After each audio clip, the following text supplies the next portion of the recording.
disponibilidade de estar participando aqui da parte didática dos nossos residentes. O tema foi um tema que eu achei por interessante colocar para a gente discutir, porque a gente tem no nosso serviço o serviço de homeopatia, né? E são vários médicos no ambulatório e a gente não tem nenhum tipo de noção, pelo menos eu, de que encaminhar ou quando encaminhar alguma paciente para esse tipo de avaliação. Então, acho que ele vai dar uma pincelada nisso para a gente ter aí uma possibilidade de até ajudar nossos pacientes com uma outra técnica ou uma outra possibilidade terapêutica, né? Então, Eduardo, agradeço a sua disponibilidade. Pode, assim que você quiser, iniciar a sua aula. Vocês me escutam bem? Sim. O áudio tá bom? Sim. Tá. Primeiro quero agradecer ao Dr. Márcio. Para mim foi uma surpresa bem agradável o convite, porque na verdade, a gente sempre quis essa oportunidade, né, de estar falando aí para o pessoal.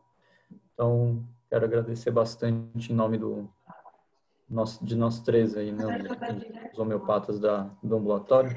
Então, eu sou o Dr. Eduardo, tem a doutora Cecília e o Dr. Rodrigo, né, somos três homeopatas. A gente veio no lugar do Dr. Renato, e eu preciso agradecer também porque ele que acabou encontrando esse espaço aí na maternidade, trabalhou mais de 10 anos com homeopatia, e ele se aposentou e deixou essa vaga para gente.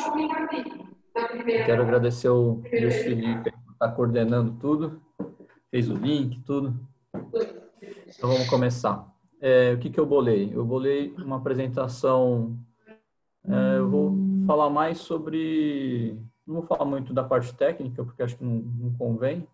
Eu vou falar mais disso mesmo que o Dr. Márcio comentou. Um resumo aqui da apresentação. Eu vou fazer uma introdução, né, sobre a história da consciência e da ciência, bem breve. Depois eu vou falar sobre as visões assim mecanicista e vitalista, né, sem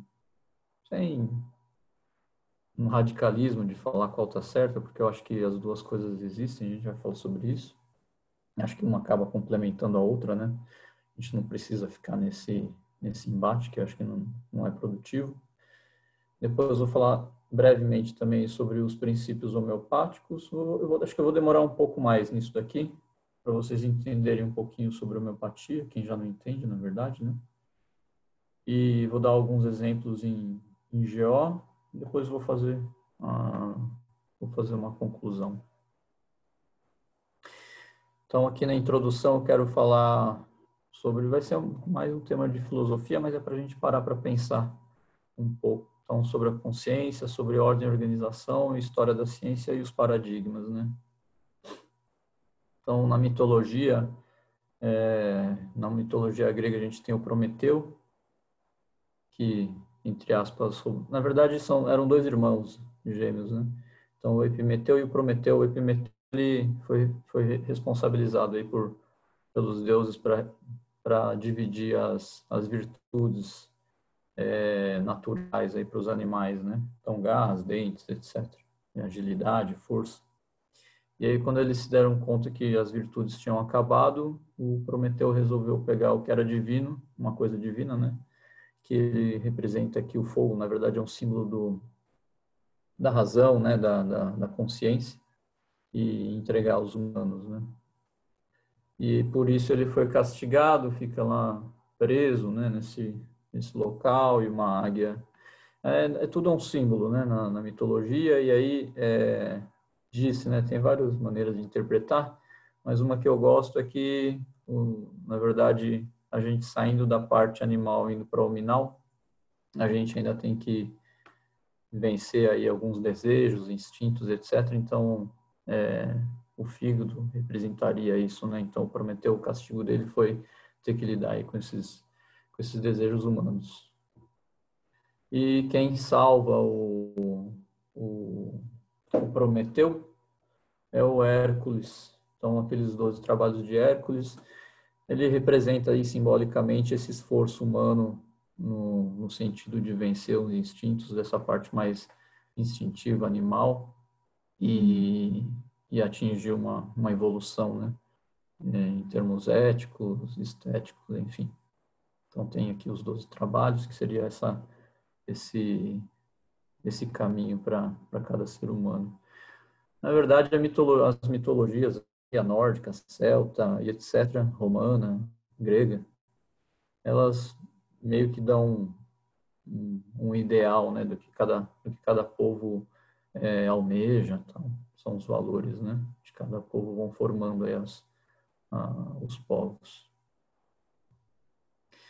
Traçar um paralelo aqui, eu peço desculpa porque na verdade o intuito não é religião, na verdade a mitologia são as religiões mortas, né?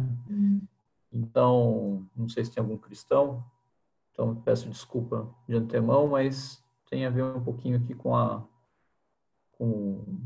a história do Éden e a maçã aqui também representa, né, a razão, né? A gente sai da inconsciência aí do mundo animal e a gente come da maçã que na verdade é meio divino, tal, porque a gente ganha a razão, né? Os animais não conseguem prever, não têm memória, eles têm algumas atitudes individuais, mas mais ligado à emoção, né? Não à razão. Alguns conseguem usar alguns instrumentos, mas não dá para considerar um pensamento organizado. Então, através do nosso córtex, se vocês forem ver o sistema nervoso central dos animais, né, o córtex, o resto existe, né? A parte ali do centro, que tem as emoções, etc.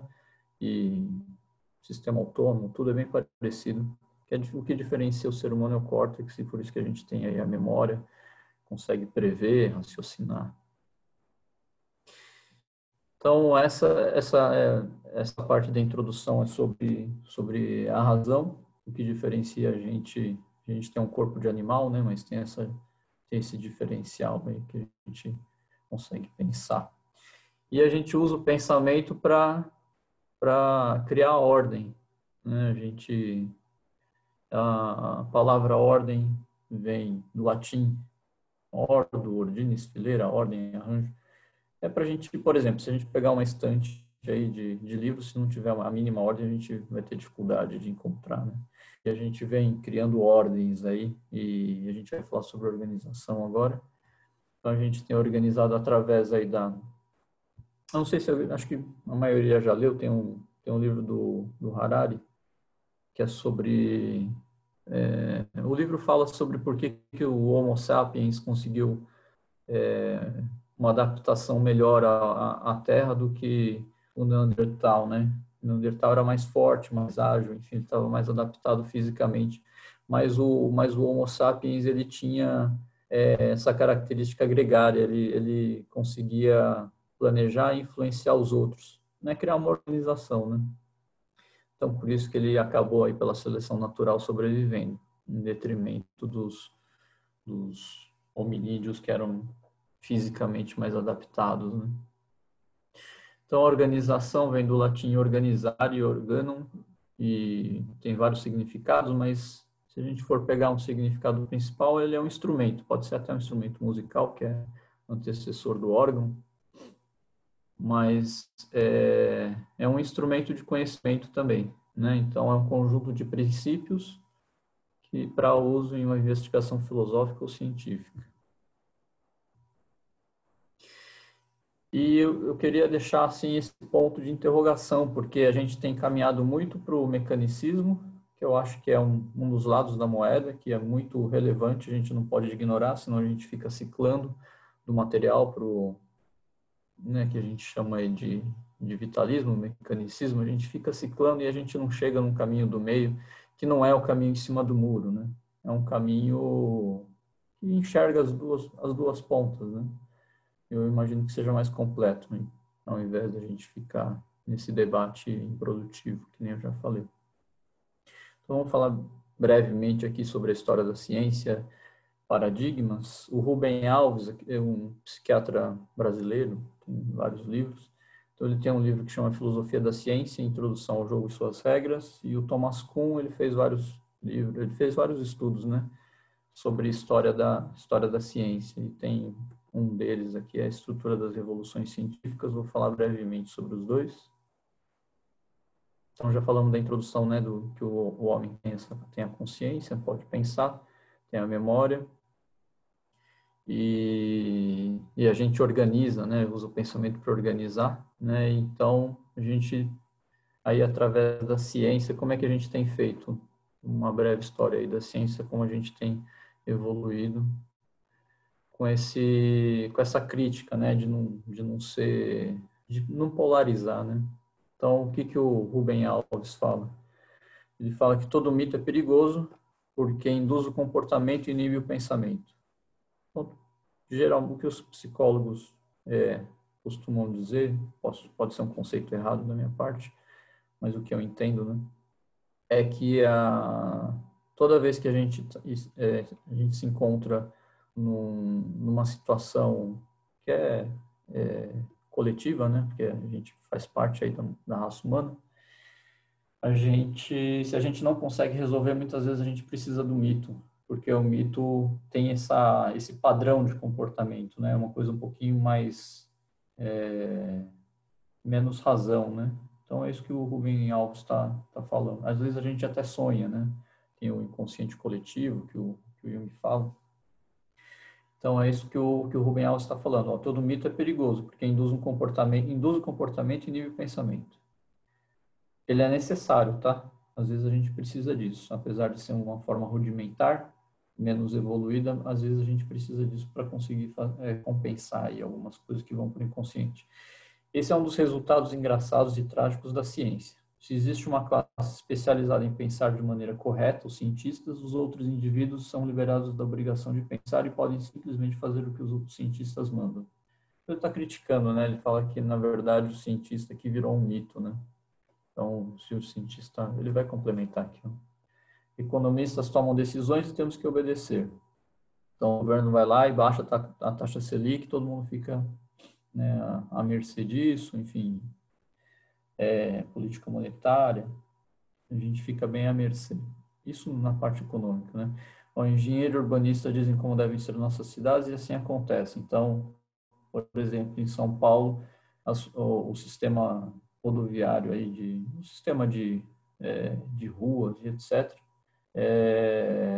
Tentou acompanhar aí as cidades mais antigas europeias e ao invés da gente né, ter uma hidrovia, uma hidrovia e depois uma ferrovia e depois uma rodovia, a gente resolveu, a gente não, né, os urbanistas, resolveram aí encurtar o caminho e fizeram a rodovia nos leitos dos rios, né? Então não tem como não ter enchente em São Paulo.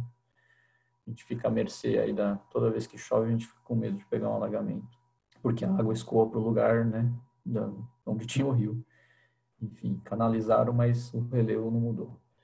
Dizem que o álcool será a solução para nossos automóveis, que nossos automóveis continuem a trafegar, a agricultura se altera para que a palavra dos técnicos se cumpra. Então, a gente tem a monocultura, enfim, aí a gente entra em vários assuntos que acho que nem convém se alongar muito. Então, é mais um questionamento aí para a gente parar e não.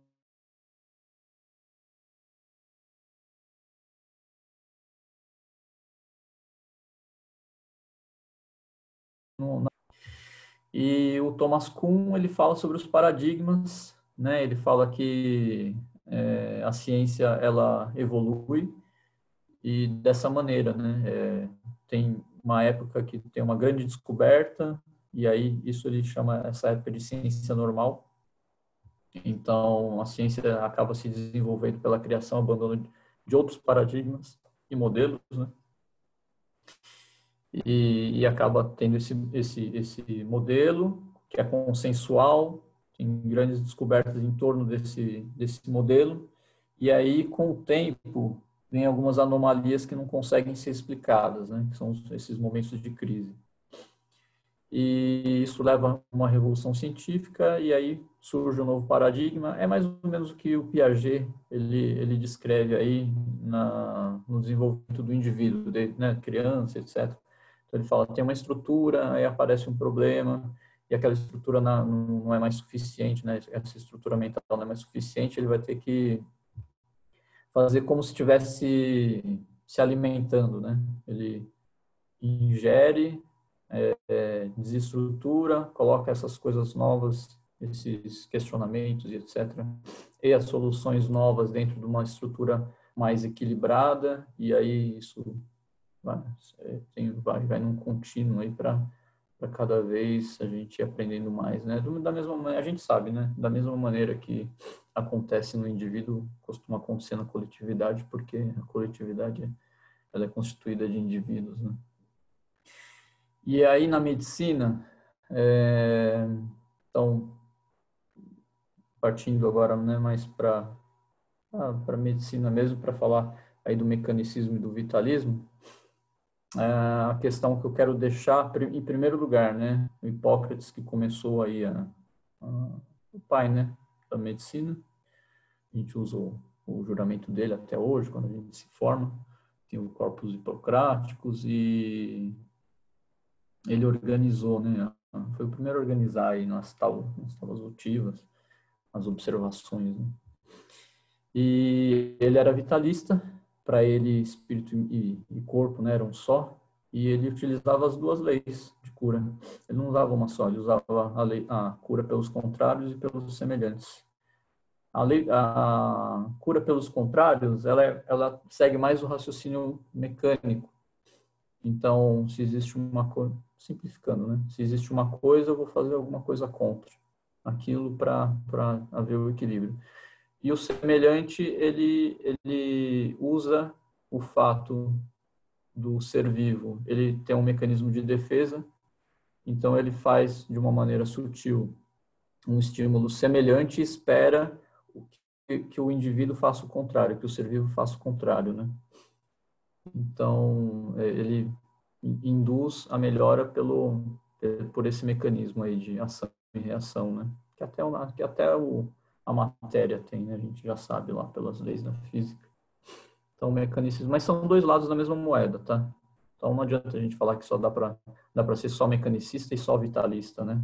Pelo menos na minha visão, acho que tem um momento para a gente... É bom senso, né? Para ver o que a gente vai escolher para o paciente. Mas é importante que a gente conheça tudo, né? Para poder escolher. E aí eu vou falar, é claro, mais sobre o vitalismo, porque a medicina homeopática ela é vitalista, né? Fundamentalmente vitalista. Depois a gente vai falar um pouquinho sobre os princípios homeopáticos, que tem a ver ali com a organização, né? São os princípios tal que a gente usa para a homeopatia. Então, o vitalismo, acho que mecanicismo a gente já conhece a história da medicina, né? A gente tem na faculdade e tal. Agora, o vitalismo não é tão falado, então, e a medicina homeopática é vitalista, eu vou falar mais sobre isso, mais brevemente. Então, as escolas e os representantes, de uma maneira bem resumida,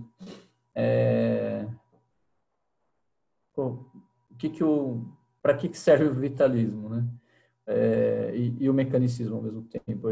Se a gente questionar ali a origem das coisas, né, lá nos pré-socráticos, vamos dizer assim, eles buscavam o princípio de tudo, da natureza e da vida, né? Então, para alguns, tinha alguma coisa diferente além do material, e para outros não, era só as reações químicas, enfim. Naquela época era só, uns acreditavam assim, o princípio de tudo que está em todas as coisas é a água. Outro falava era o ar, o outro era o átomo, que vem dessa época aí, né? O outro falava é o áperon, o outro... Cada um falava uma coisa, o outro era o fogo, enfim. Mas começou aí, né?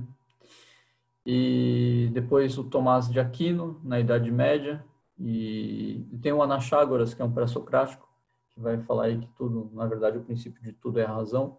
O Tomás de Aquino, ele na Idade Média agora já, né? Isso que é lá na Grécia. Na Idade Média a gente tem o Tomás de Aquino e o Paracelso. O Tomás de Aquino, ele questiona muito essa visão, muitas vezes, que a gente tem, de que o corpo é um peso para a alma, né? Então ele fala que, na verdade, o corpo é um instrumento, né? O Paracelso, ele fala sempre que tem essa... Ele bate muito na tecla de que tem alguma coisa divina, tal, que é interior, né, à matéria, que dá condição à vida. E o Stahl, ele vai falar assim que se não tivesse a alma é só um nome, tá bom? Pode chamar do que quiser, espírito. O importante é que não é só a matéria, né? Então ele fala que se não fosse a alma, na verdade, os átomos e as moléculas voltariam para a natureza, né? Ficar disponível para a natureza e não teriam uma finalidade aí, que é a manutenção da vida.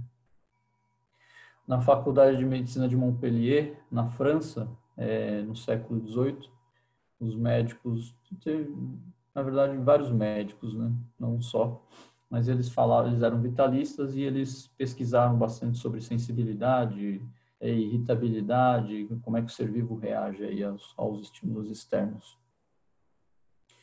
E aí, uma outra questão aqui que eu quero colocar é que se a gente for estudar, eu não entendo muito de física, mas se a gente for ler um pouco sobre como é que tá, né? Como é que estão as descobertas tal de física, eles não chegaram ainda num consenso de uma lei, né, que eles consigam explicar todos os fatos observados aí no universo.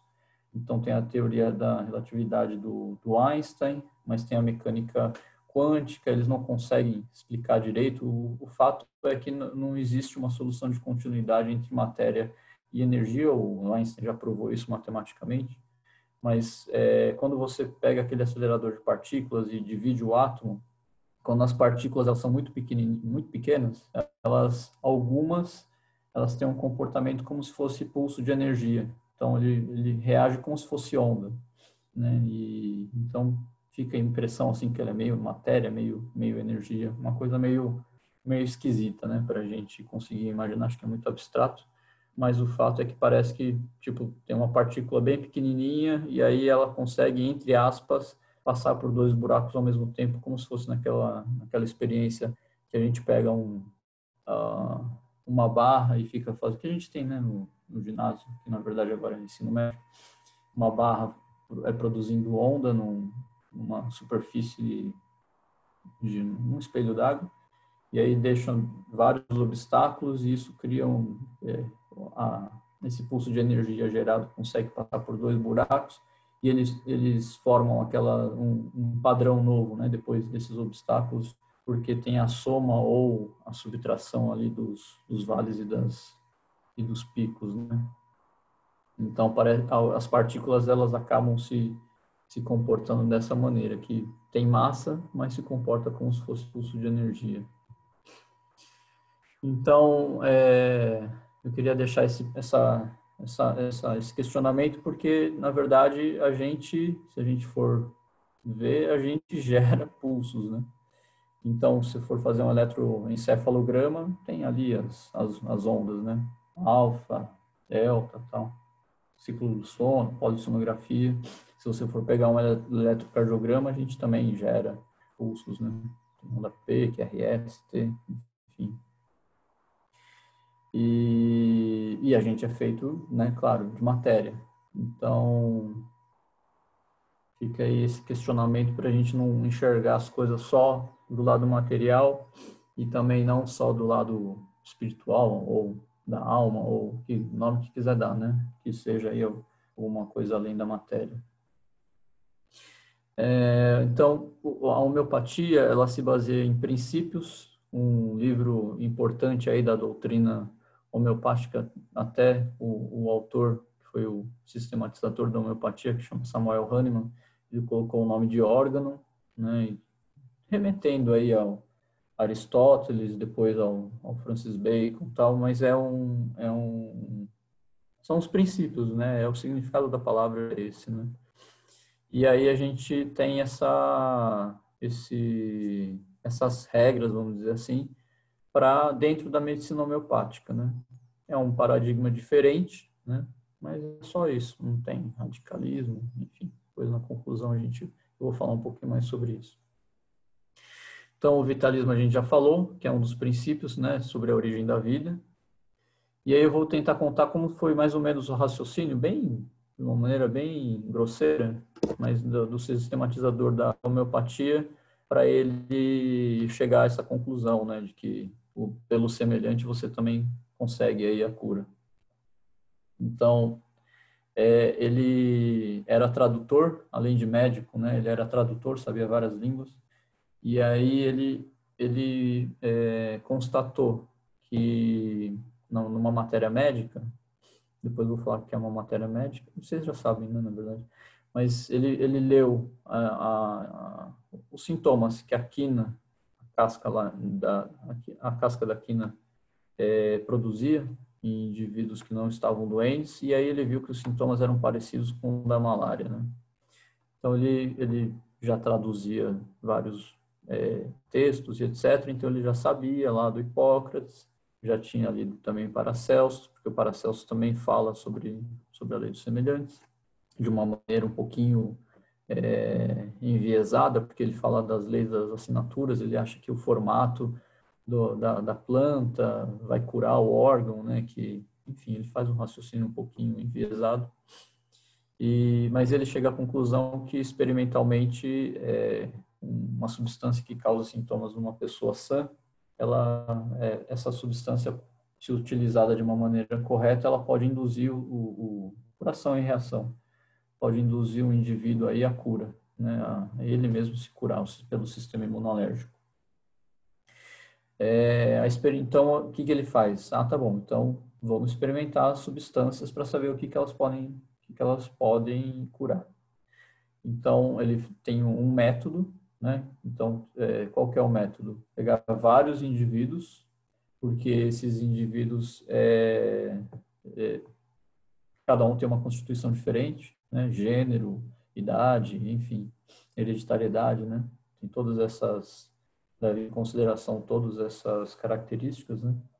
Então, ele pega vários indivíduos e começa a dar um medicamento e vai compilando esses sintomas que essa substância pode causar. E isso é que a gente chama de matéria médica. Então, por que tem que ser um homem são? Porque senão você começa a confundir os sintomas da doença com os sintomas provocados, despertados pelos medicamentos, né, pelas substâncias. Então tem que ser isso tudo já foi feito, na verdade, alguns grupos ainda tentam fazer, mas são válidas, tentativas válidas, mas eu acho que a gente está exposto a tantos estímulos, né? Antigamente acho que tinha um pouco menos, então as experimentações assim mais puras, geralmente elas já são, a matéria médica já está meio que constituída, né? Nada que seja que possa ser alterado, mas enfim. Alguns grupos ainda fazem essa experimentação. Outro princípio da homeopatia é da individualização. Por quê? Porque ele constatou que cada medicamento tem uma ação peculiar. Então, por exemplo, a quina pode produzir uma febre terçã e quartã. O outro medicamento vai produzir uma febre, principalmente às 3 da manhã. O outro, a febre vai ser constituída de calor, suor, calafrio, calor e depois suor. E durante o calafrio vai sentir muita sede. Então, essas características que cada medicamento produz, né, de uma maneira diferente. Ele observou também que com o mesmo diagnóstico, com a mesma entidade nosológica, cada indivíduo tinha um sintoma um pouquinho diferente, né? Então, e a homeopatia só funciona se for assim, feita essa individualização. Então, por exemplo, se 4 pacientes têm um diagnóstico de gastrite, se um piorar muito com proteína, vai ser um medicamento. Eu acho estranho, mas alguns pacientes pioram com carboidrato, né? Não é o estômago que faz a digestão, mas enfim, eu acho mais racional piorar com proteína, mas alguns pioram um pouco com carboidrato. Não sei se é fermentação, enfim, não consegue digerir direito e aí, não sei. mas alguns pioram com doce. Então, isso é peculiar e tem alguns medicamentos aí homeopáticos que são adequados, né, para esse tipo de caso. Outros pioram quando ficam com raiva. Enfim, é constatação, tá bom? É mecanismo fisiológico, enfim. A gente sabe que tem, né? Mas não vou colocar em questão isso agora. Então, cada paciente vai tomar um medicamento diferente e tem que ser individualizado, senão o medicamento não funciona. Ao mesmo tempo, a gente tem que interpretar o homem como sendo um todo, né? Então, para medicar na homeopatia, a gente tem que ver o psíquico e o físico. E aí o medicamento tem que ser único, porque cada indivíduo é diferente, né? E o que ele observou é que, como é pelo semelhante, se você der um medicamento em dose ponderal e for muito forte, não vai funcionar, né? Você só vai piorar a pessoa. Então, isso daqui não é muito racional, mas ele foi diluindo e dinamizando, né? Não é só uma diluição para fazer um medicamento homeopático. Então, ele, entre aspas, vou tentar explicar, mas entre aspas, ele empresta uma energia que não tem qualidade, é só intensidade para manter a força medicamentosa. Eu também não sei como é que funciona, o fato é que a gente dá o medicamento e os pacientes melhoram. E quando o paciente não tem sintomas, às vezes a gente erra a mão, o paciente faz sintoma. É efeito colateral, né? Tem efeito colateral também se a gente erra a mão. E aí, por fim, o que ele observou é assim, tá bom, estou medicando, o paciente está melhorando, mas os sintomas começam a voltar. Então, ele reparou que alguns sintomas, eles têm uma conotação de cronicidade. Então, por exemplo, esse paciente, ele precisa de algum medicamento que sirva, tenha uma ação mais longa e sirva para problemas crônicos. Aí, esses medicamentos eu dou e o paciente melhora e o problema não volta. É uma constatação empírica, tá? Não tem teoria, não tem nada disso por trás, né? Ele só observou que ele medicava, o paciente melhorava e alguns dias depois voltava pior. Então, tem aí um diagnóstico homeopático de doença aguda ou doença crônica, mas o fato é que o medicamento muda se a gente fizer o diagnóstico de doença crônica. Então, esses são os princípios da homeopatia. E aí eu coloquei alguns exemplos bem simples aqui, ó, de ginecologia. Então, a gente, como a gente medica os pacientes, né? Então, na verdade, a homeopatia a gente consegue dar medicamento, entre aspas, para tudo. Tudo vai melhorar? Claro que não. Claro que tudo tem limite, claro que depende da gravidade, né? A gente não tem como, não existe milagre, né? Então, mastalgia, climatério, hipermenorragia, incontinência urinária de esforço, de urgência, leucorreia, etc. E na obstetrícia tem essa característica desse momento imunológico das gestantes, né? Com a imunidade um pouquinho mais baixa, até porque se elas fizessem uma imunidade muito alta, expulsaria, né, o feto, porque tem uma parte que não é self ali. Hiperemese grave, então é um momento bom para tratar com homeopatia no pré-natal, porque o medicamento é mais sutil, né? Costuma ter menos efeitos colaterais e várias pacientes acabam tendo sintomas aí do que a gente chama aí nesses órgãos de choque, que é o órgão mais frágil, né, de cada pessoa. Um tem dor de estômago, outro é enxaqueca, outro vai tendo aí seu órgão de choque. É isso que a gente, dessa maneira que a gente nomeia. E então, também para hiperemese gravídica, infecção urinária durante a gestação, depressão puerperal, etc. E aí, como o foco na homeopatia é o indivíduo e a escolha do remédio mais apropriado ao mesmo, né? Então, o foco da homeopatia é mais esses princípios que eu falei aí do todo. Então, não adianta eu ficar dando exemplo de medicamento como se fosse o raciocínio mecânico, né? Então, eu poderia falar, por exemplo, para hipermenorragia, geralmente a gente dá beladona, se o sangue for de tal jeito. Ou a gente dá calcária, se já tiver com uma anemia aí por perder muito ferro e tal. E aí a gente dá outro. Se for o sangue de tal jeito, é o fósforo. Não adianta, aí é um raciocínio mecânico, e na homeopatia a gente deve evitar esse tipo de raciocínio, que eu vou falar de novo. Esse raciocínio a gente usa também, né? A gente vai dar um ferro quelado se a pessoa está com, né, se a paciente está com anemia, não é uma coisa mística, não é nada disso. É só que para você escolher um medicamento homeopático, você precisa obedecer aos princípios, né? Na terapêutica, senão não funciona, só isso. E tem a parte mecânica que a gente vai fazer o mesmo raciocínio clínico. E então eu vou falar sobre alguns medicamentos aqui que a gente usa com frequência, né, em casos de que o problema principal aí, a entidade nosológica principal está ligada à parte, né, ginecológica e geniturinária feminina.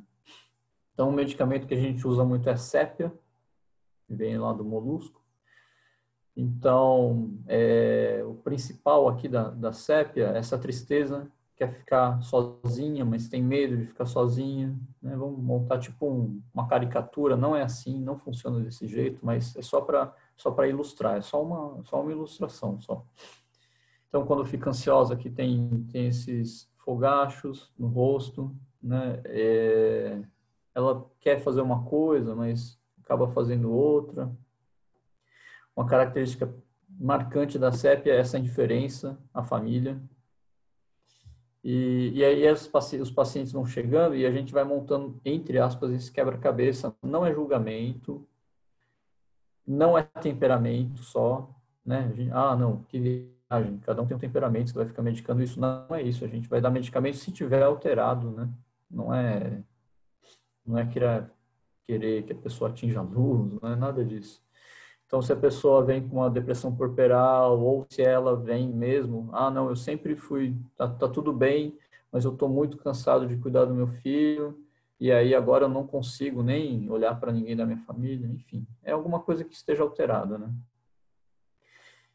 Tem uma irritabilidade alternando com indiferença, que mais?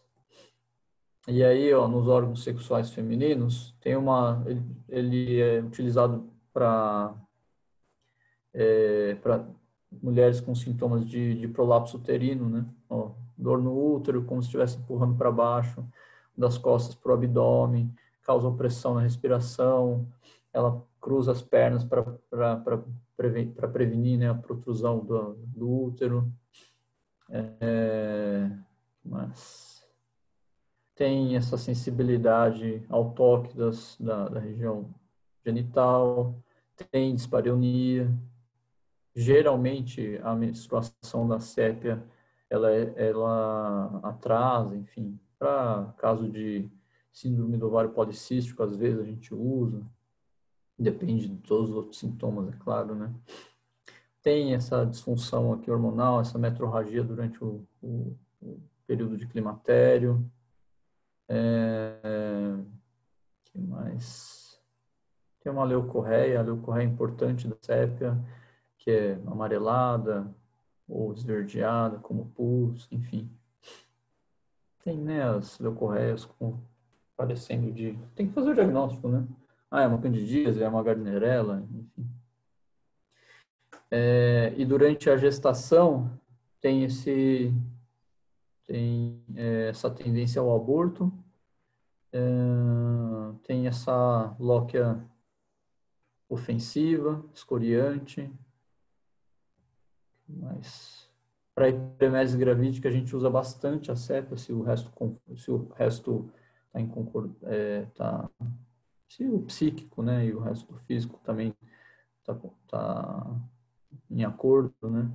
Mas tem, ó, essa ânsia de vômito, principalmente de manhã, quando está em jejum, quando sente o cheiro de comida, meio típico, né, da hiperemese gravídica. O natron a gente usa bastante para mulheres assim que estão tem muita mágoa, tristeza, querem ficar sozinhas, transtorno pré-menstrual importante e às vezes alguns sintomas pós a menstruação e muito para incontinência urinária de esforço. E então, ó, quando tem incontinência urinária quando anda, quando tosse, quando ri. É claro que a gente vai indicar fisioterapia também, mas é tudo igual, né? É medicina, né? Então, é tudo, enfim, se ela tem essa mágoa do companheiro, é meio, eu acho, né? Meio comum, né? Essa aversão a ter relação. E também tem dispareunia. Mas tem uma síndrome, tem um transtorno pré-menstrual importante, que eu estava falando. Então pode ficar ansioso, ansiosa, triste, com palpitação, durante a menstruação, dor de cabeça, tristeza, e depois da menstruação, dor de cabeça, que não é tão comum, mas enfim, algumas mulheres, para mim pelo menos, né, não recebo tantos pacientes assim com dor de cabeça que seja mais após a menstruação, geralmente é antes. Tem essa leucorreia, tem a pulsatila, esse é o último medicamento que eu vou falar.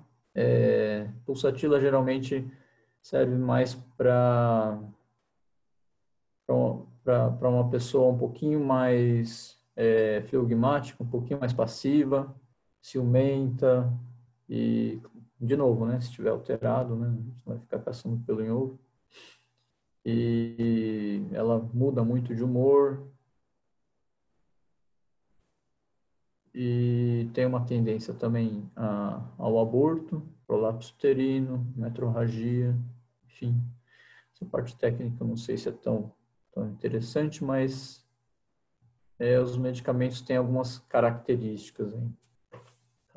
Cada medicamento tem uma característica própria, né? E as conclusões é que a medicina homeopática pode beneficiar as pacientes da maternidade por oferecer um olhar e uma terapêutica que partem de um paradigma diferente. De novo, não é o certo, é só um outro paradigma. O diagnóstico clínico é o mesmo, então a gente consegue, claro, né? Clínica é clínica. Então a gente consegue se comunicar normalmente, né, entre profissional de saúde, equipe multidisciplinar, falar sobre prognóstico, conduta, etc. E tem alguns medicamentos, e tem medicamentos, né, homeopáticos apropriados às entidades nosológicas que são mais prevalentes no HMEC. Só queria falar que a gente está com 2 projetos, né, que a gente já entregou aí para a diretoria. Uma pela PNPIC, né, aquela Política Nacional de Práticas Integrativas Complementares, a gente tem algumas diretrizes na homeopatia, uma delas é essa expansão do atendimento médico para todos os níveis de complexidade, né, na especialidade de homeopatia, então a gente quer oferecer isso para a maternidade inteira. Tem um outro projeto, como é um hospital-escola, tem anfiteatro, tem tudo, eu acho um desperdício a gente não usar isso. Depois no final eu vou falar, mas eu faço parte de um grupo de estudos e de formação aí na especialidade, então eu acho que a gente poderia, no futuro, quem sabe, fazer um encontro de homeopatia, porque no estado os médicos homeopatas não se comunicam tanto quanto deveriam, então a gente poderia muito bem fazer uma promoção aí, uma educação permanente na especialidade, no HMEC, utilizando o espaço físico que já existe. E na verdade, eu queria fazer um pedido aí, aproveitando a bondade aí do Márcio, de ter me convidado. Eu queria, além de falar da homeopatia, eu queria ver se a gente consegue dar seguimento, assim, de vocês solicitarem interconsulta em algum caso, um caso ou outro que vocês achem interessante, ou encaminhar para o ambulatório. Então, e depois, assim, eu não sei assim se eu posso falar, mas eu faço parte desses 2 grupos de estudo, um é em Florianópolis, Santa Catarina, e o outro é aqui em São Paulo mesmo. Então a gente tem curso, quem se interessar, depois pode entrar em contato comigo. E os meus contatos estão aqui, ó. Tem um canal no YouTube, tem no Face, enfim, tem um site. E aí eu queria deixar aberto para perguntas, não sei qual que é a rotina de vocês agora, Luiz. Eduardo, primeiramente queria agradecer a sua disponibilidade pela palestra, foi muito bacana. Eu acho que esse é um tema que realmente foge, né, bastante do nosso dia a dia, é tudo bem novo para mim, pelo menos, imagino que para a maioria dos residentes também seja. É, Se algum residente quiser fazer alguma pergunta, né, pode abrir a câmera, o áudio e perguntar, ou pode mandar no chat que eu transmito a pergunta.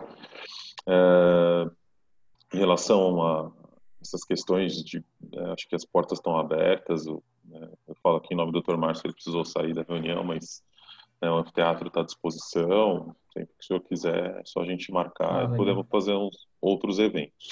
Legal.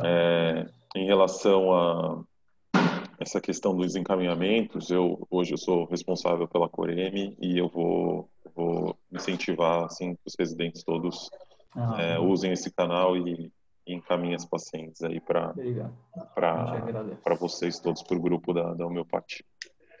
Legal. Alguém tem alguma pergunta aí, pessoal?